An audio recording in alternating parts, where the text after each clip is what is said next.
Okay, hello and welcome to the video. My name is Wade Smith, and in this video, I'm going to use a very simple principle to show how the Bruce Lee alleged 1 inch punch, or sometimes it's called a 2 inch punch. But anyway, it's a hoax.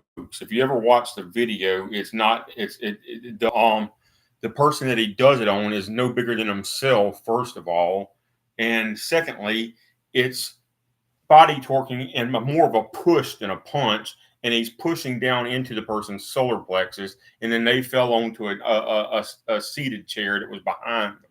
All right, and they weren't even in a good stance. They were just standing in like a bad Naihanchi stance, not even a good Naihanchi stance. And he so allegedly 1 inch punches them into the solar plexus downward, so that they then fell into a steel sitting chair. All right, and that's all it was. But if the chair hadn't been there and he had just taken a step back, he wouldn't have lost his balance in the first place. So if he had just stepped back into a fighting stance, Bruce Lee wouldn't have been able to even knock him off his feet. It's a hoax. All right. It's like a charlatan's trick. Bruce Lee might have been a good choreographer, but he just studied a style that doesn't even give belt ranks to you. So how can you prove that he was anything other than a noob?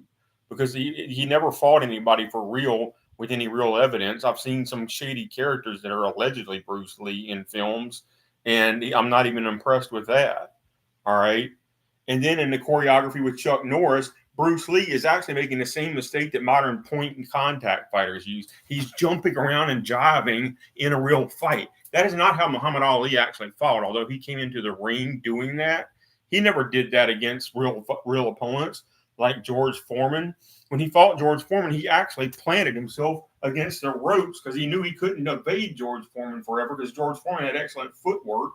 And what he did is he knew if he was in the middle of the ring and got hit by George Foreman, as powerful as George Foreman was, it was going to be a body blow knockdown. And then he'd lose points on a knockdown. So what he did is rope-a-dope, is lay up against the ropes and let George Foreman hit his body. He made darn sure he didn't give up a hit to the head. And then he eventually wore George Foreman out. That's how he won that fight. All right. If he had taken the hits in the middle of the ring, he would have got knocked down and would have lost the fight on points. All right.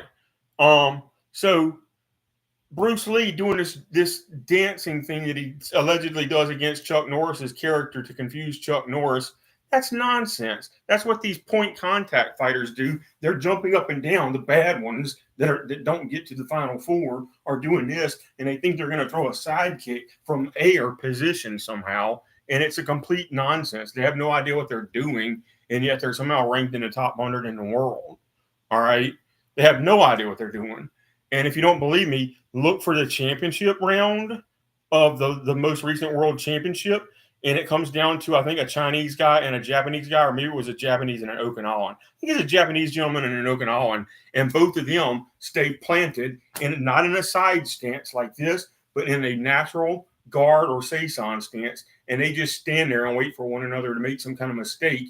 And then the one that eventually won was throwing front snap kicks and thrust kicks and jabs and crosses. He was not trying to throw side thrust kicks like all the noobs that don't know what the heck they're doing. A side thrust kick is one of the weakest kicks you can possibly throw, even though for some reason a lot of people like it.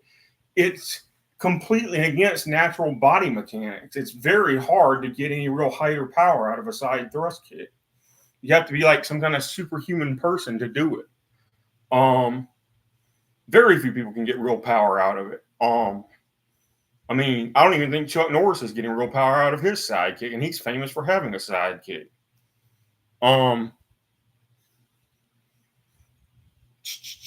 So the ones who got to the championship round of the world championship point contact, they didn't use sidekicks. They stood in a seisan or guard stance, and they literally just stood there waiting for one another to make a mistake. They did not bounce up and down. They were just in a natural knees, slightly bent guard stance. And so this juking and jiving stuff, he was doing that in the corner before the George Foreman fight just to stay warmed up, because that's what he did. But when the fight happened, he was rooted to the ground, mostly up against the ropes, so he didn't get knocked on his ass by one of George Foreman's punches.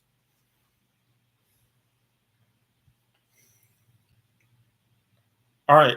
So the Bruce Lee 1 inch punch I've seen the best video that they have of it, and it's a hoax.